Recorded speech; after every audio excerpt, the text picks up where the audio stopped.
Ahoj, toto je recenzia manuálnych zatváracích titánových nožov.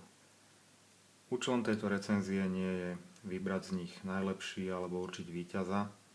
Je to skrátka porovnanie 8 rôznych nožov s titánovými črienkami, čiže plnotitánovými črienkami od rôznych 8 rôznych výrobcov.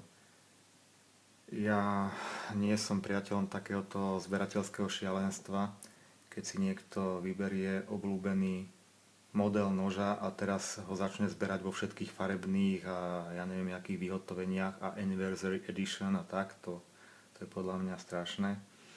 Mne sa skôr páči práve tá rozmanitosť, to, že každý výrobca má iný prístup ku konštrukcii toho zatváracieho noža.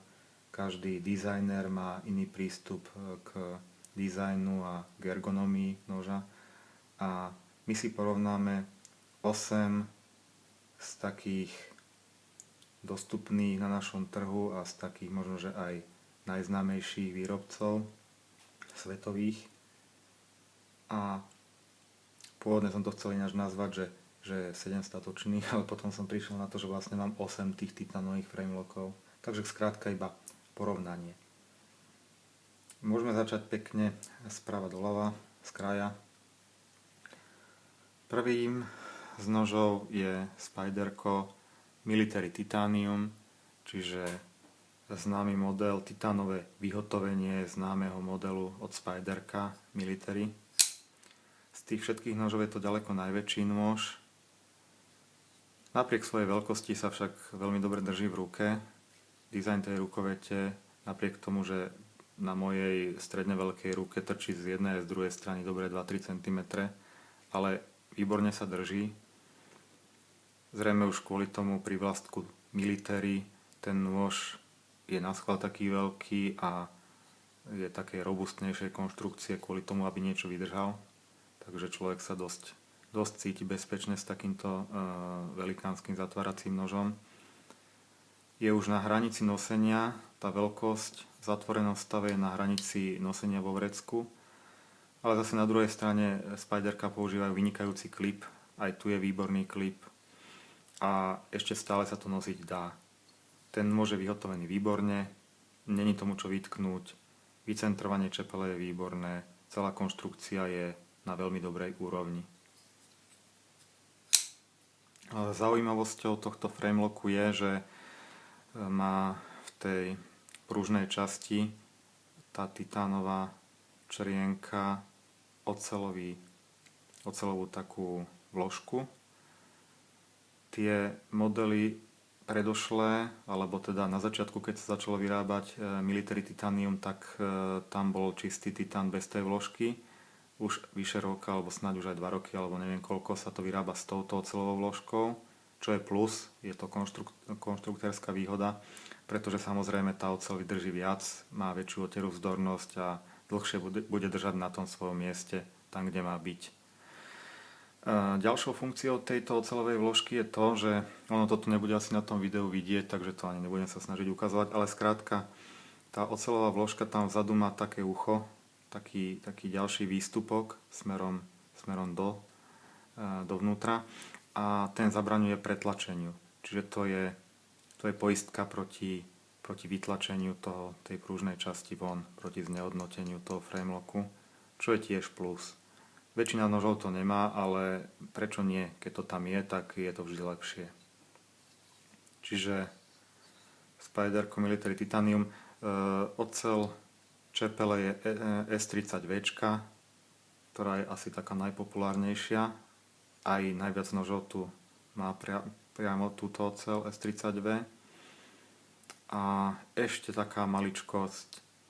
Na niektorých nožoch od Spyderca to je a na tomto Military Titanium tiež. Golden Colorado USA Earth. Čiže je tam naznačené, že ten nôž bol vyrobený v USA na zemi. Takže keby nejaký mimozemšťan chcel nejaký zatvárak, tak bude vedieť, že tento bol vyrobený na zemi.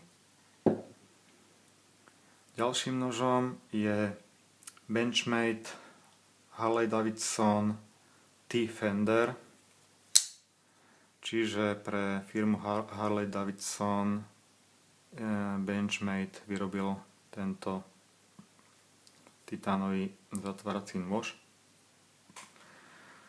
Tento nôž už nie je až z takého prémiového materiálu tá čepel, pretože tu je taká bežná nerezovka 9CR13 ocel tej čepele a ani to spracovanie nie je až na takej vysokej úrovni ako na tých ostatných nožoch, ale treba povedať, že tento nôž je z tých všetkých najlacnejší, takže snáď aj to zodpovedá tej cene. A ako jediný je vyrobený v Číne. Ten nôž má veľmi zaujímavý dizajn. Rukoveď je výborná, drží sa veľmi dobre. Tá čepeľ už je troška horšia. Táto časť tu vzadu, vlastne celá tento chrbát tej čepele som musel manuálne zrážať tam hranu, pretože mi to trhalo vrecko v nohaviciach. To bolo úplne ostré, strašné volačo. Takže som to musel mierne zraziť, aby sa to dalo normálne nosiť. A ešte ďalšia vec, ktorá súvisí s týmto nožom je, skrátka tá kvalita tej výroby nezodpovedá tej cene podľa mňa, alebo tej kategórii, do ktorej sa snaží obchať tento nôž. Tento konkrétny kus už je bezchybný, ale je to tretí kus. Tretí kus, ktorý mám, 2 som vrátil. Nebol problém s tým vrátiť ten nôž v pohode, ale skrátka musel som čakať na tie ďalšie, až tretí bol vyhovujúci, že nemá žiadnu chybu. Na jednom nefungoval framelock, úplne akože katastrofa. Keď na takomto noži, keď na framelocku nefunguje samotný framelock, tak to je dosť asi čudné. Na ďalšom noži bola úplne zle vycentrovaná čepel, témer drhla o jednu tú titánovú črienku a navyše jedna tá časť titánová zrejme tuto niekde v týchto miestach mala takú prasklinu, skrátka taký dosť masívny kus tam chýbal toho titánu.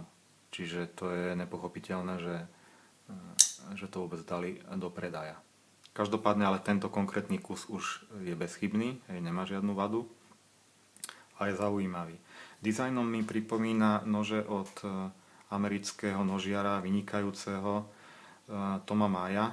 Tom Mayo je z Havajských ostrovov, veľmi špičkový nožiar, ktorý vyrába rôzne nože a vyrába aj titánové framelocky a dizajnovo sa tento na ňo veľmi podobá, alebo na ten jeho štýl, takže zrejme tá inšpirácia išla odtiaľ.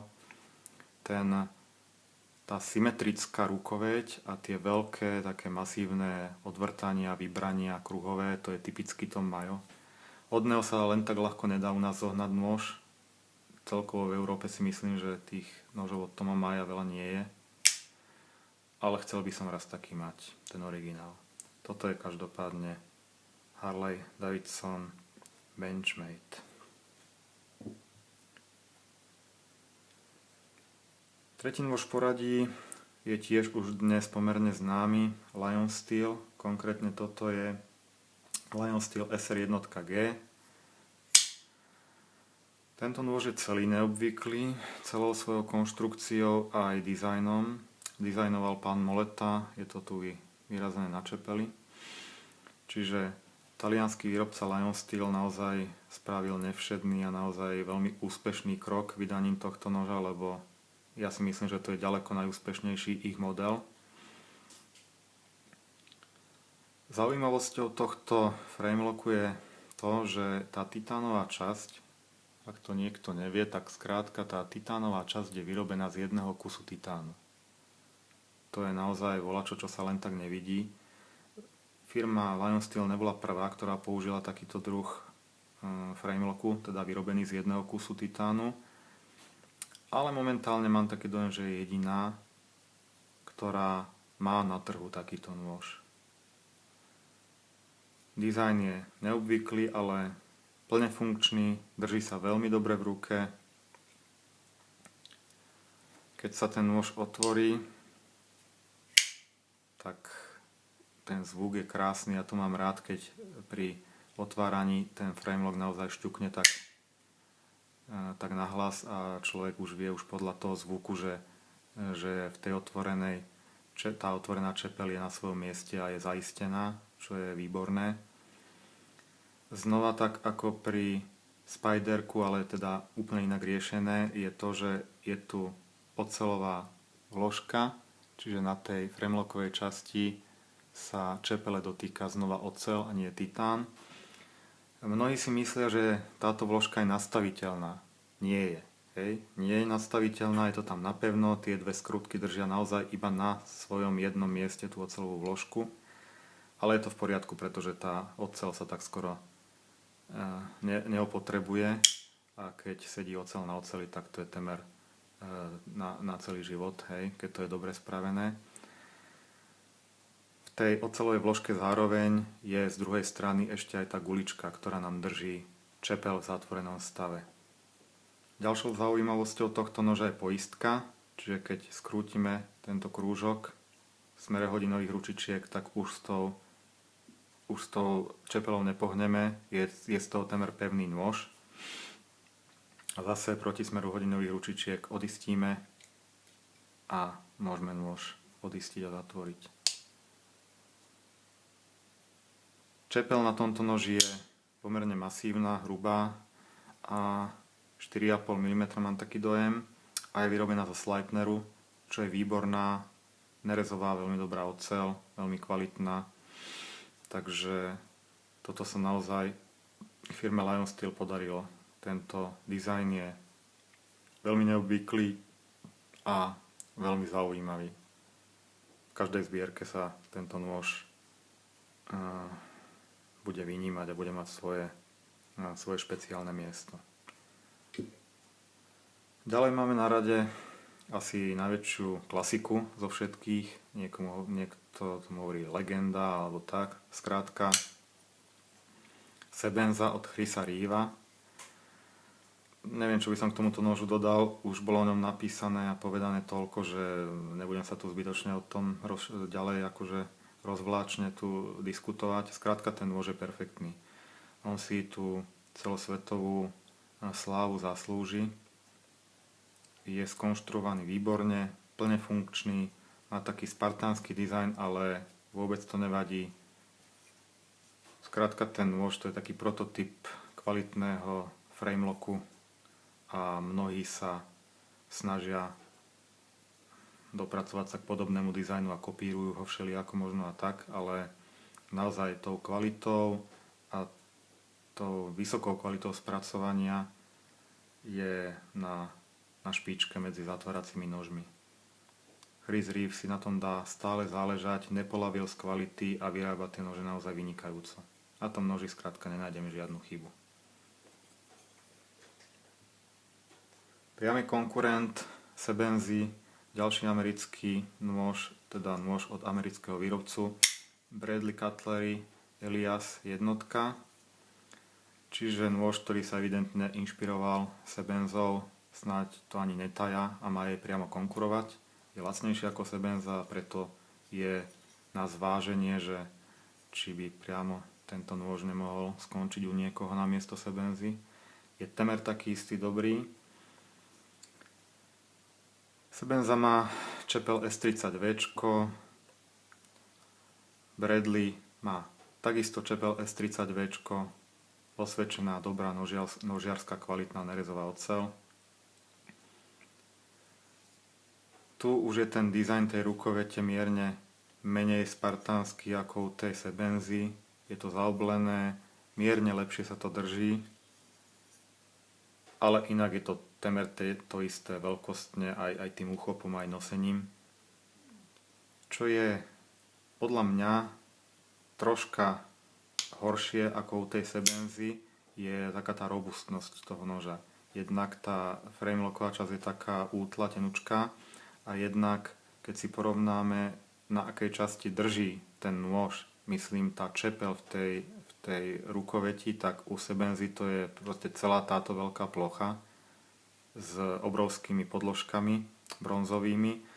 U toho Eliasu je to naozaj maličká plocha, samozrejme s miniatúrnymi, s veľmi malými podložkami oproti tej Sebenze, čo hovorí o tom, že bude mierne menej robustný, ale zase na druhej strane pri normálnom používaní toho noža to nemôže nemôže byť nejaká veľká nevýhoda, pretože pri normálnom používaní by to malo v pohode stačiť. Takže veľmi príjemný nôž od Bradley. A do tretice, tretí taký najpodobnejší nôž k týmto dvom. Ďalší americký nôž Protech TR3 Manual Integrity Folder, to je celý jeho názov. A tu išli s tým dizajnom rukovete alebo s tou ergonómiou ešte ďalej, pretože vo všeobecnosti podľa môjho názoru nože, ktoré majú rukoveť, zatváracie nože, ktoré majú rukoveť, ktorá sa smerom do spodu zužuje, sa veľmi dobre drží v ruke. Skrátka výborne sa to drží v ruke. Najlepšie z týchto, alebo snáď aj zo všetkých doteraz nožov sa najlepšie drží toto. Čiže tá ergonomia je tam výborná. Je rovnako robustný ako Sebenza, čiže znova veľké podložky, veľká časť schovaná medzi člienkami, čiže robustnosť toho noža je na vysokej úrovni. A ten dizajn, skrátka má tu taký švih, mne sa ten dizajn veľmi páči. Zo všetkých týchto nožov ho nosím najviac, takže aj to o niečom hovorí. Na také bežné, každodenné nosenie je tento Protech asi taký najuniverzálnejší. Čepel má S35VN, čiže taká nejaká mierne vylepšená S30V by to mala byť papierovo, a ono je to v podstate také dosť podobné. Vlastnosti tej ocele sú podobné, ale papierov by mala byť o kúsok ešte lepšia ako to S40V. Čiže výborný, univerzálny, veľmi dobre skonštruovaný nôž. Jedna poznámka snáď ešte k nemu. Originálne ten nôž mal nie bronzové, ale teflonové podložky, čiže tie klzné podložky boli teflonové. To je snáď jediné, čo by som vytkol tomu nožu, pretože podľa mňa do takejto kategórie cenovej aj ako materiálovej a tak tie umelohmotné teflonové podložky tam už nemajú čo hľadať. Mali by tam byť bronzové. Aspoň teda ja si myslím, že by sa patrilo, aby tam boli bronzové, a ja som si dal tú prácu, že som ho rozobral, zmeral som tie pôvodné teflonové podložky a nechal som si vyrobiť bronzové. Ale zase pre bežného používateľa si myslím, že aj tie teflonové pôvodné podložky splnia svoj účel. A ešte maličká poznámka k nemu. V súčasnosti už sa tento model nevyrába z ocele S35VN, ako je tento model, ale vyrába sa zo 154 CM. To je tiež špičková oceľ, takže není problém. Tento nôž je asi taký najväčší exot spomedzi týchto titánových framelockov. Je to Becker Minos. Spolupráca firmy Becker so známym dánskym dizajnerom, ktorého meno je Jens Anso, čo je aj na tejto druhej strane poznačené Anso Knives, čiže spolupráca Beckeru a Ansa. A táto spolupráca im naozaj vyšla. Tento nôž je veľmi neobvyklý, je to typický Ansov design, zvláštny, s tou vykrojenou čepelou. Táto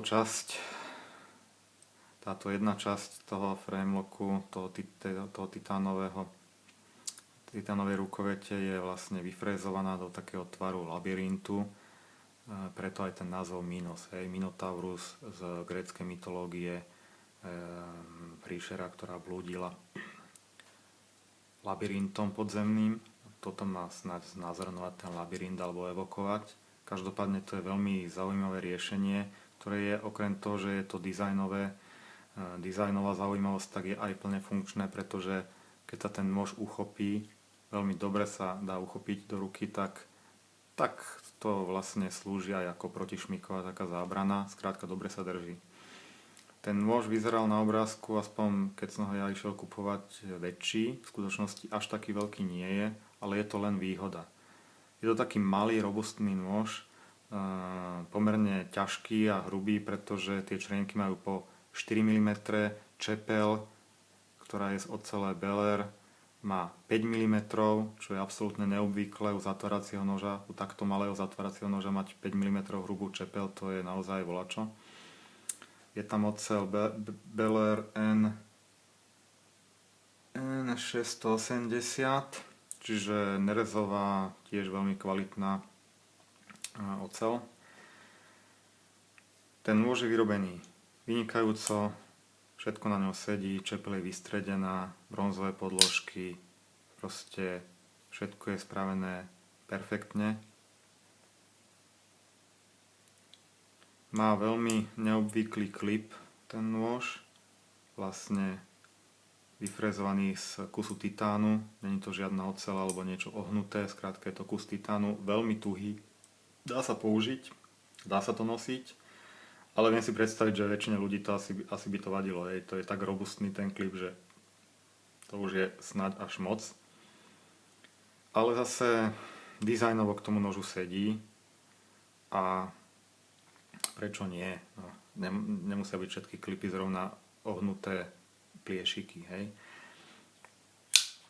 Keď je ten nôž otvorený a drží sa v ruke, tak je to až na počudovanie, ale nevadí. Ten veľký a vysoký odsadený klip nevadí pri tom úchope, takže je to v poriadku.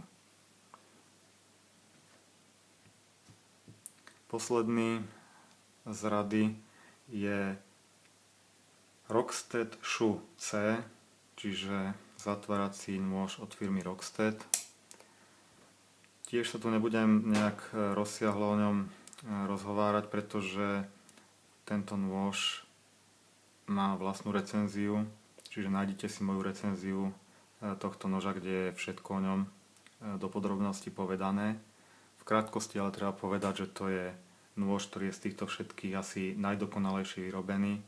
Absolútne bezchybne to spracovanie, aké tu vidíme, snad dneska naozaj dokáže spraviť len firma Rockstead, pretože to spracovanie je absolútne dokonalé. Od tej titánovej časti po veľmi dobre spracovaný button lock, čiže toto nie je ako jediný z týchto nožov frame lock. Je tu button lock, ale je spracovaný vynikajúco, funguje dobre. Až po tú čepel zo ZDP 189, ktorá je na 67 rokvelov zakalená a dokonale vyleštená. Je tu obojstranný konvexný výbrus, tzv. Honzukuri. Jednoznačne najostrejší z týchto všetkých nožov. Takže toto je dokonalosť sama. Kto chce, tak nech si pozrie samostatnú recenziu. To je všetko. Ďakujem za pozornosť.